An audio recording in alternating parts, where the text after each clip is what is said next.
G'day mate, 40 here, so I'm 57 years of age, and I remember when it was considered a good thing to be provocative, and it was considered a good thing to be controversial and edgy and pushing the boundaries of acceptable expression.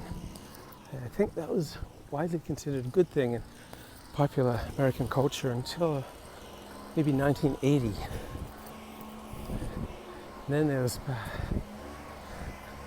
and it ceased being considered a good thing. And then with the rise of political correctness in the late 1980s, it actively became considered a bad thing.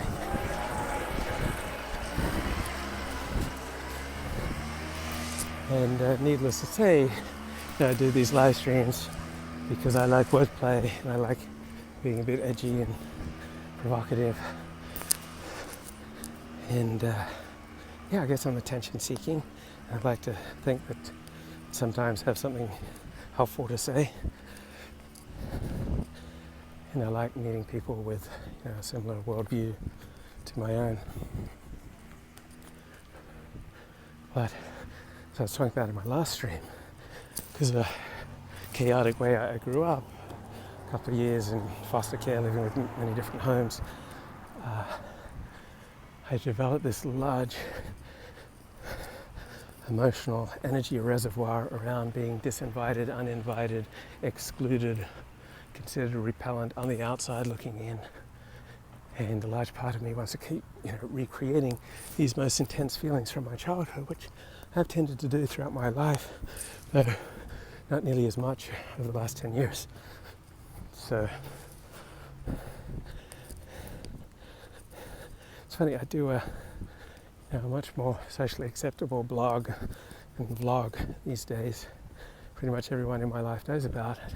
Almost nobody in my life comments about it because it's no longer compelling, attention-seeking, attention-grabbing. Like, I enjoy being controversial. But here's how it works in my experience, all right? You enjoy being controversial until you don't, and then suddenly it becomes overwhelming. What the heck? Get out of the way. Bloody hell, woman. Jesus Christ. So you enjoy being controversial until you don't. And it suddenly sneaks up on you. And you become overwhelmed by it. And then forces socially, collectively, communally, professionally, just ally against you. And make it very, very difficult to overcome, and your own well-being is significantly reduced. Your own social ties and connections are severely damaged, and you've really damaged your life. So starts out a bit of attention-seeking wordplay. Then very easily the E-personality takes over. You think you're more important than you are, that you're funnier, edgier than you are. You're more dramatic and exciting than you really are. Then you just go too far. And it's very hard to come back in a meaningful way. So this is my experience. You're controversial. Nobody in your life really cares. And then you become more and more controversial. And then there's suddenly a collective communal ostracism. Or your social circle, your professional circle, your communal circle, your synagogue circle, church circle, the journalism circle. It's kind of like old age, right? It just slowly creeps up on you. Then suddenly one day you trip and fall, and it overwhelms you.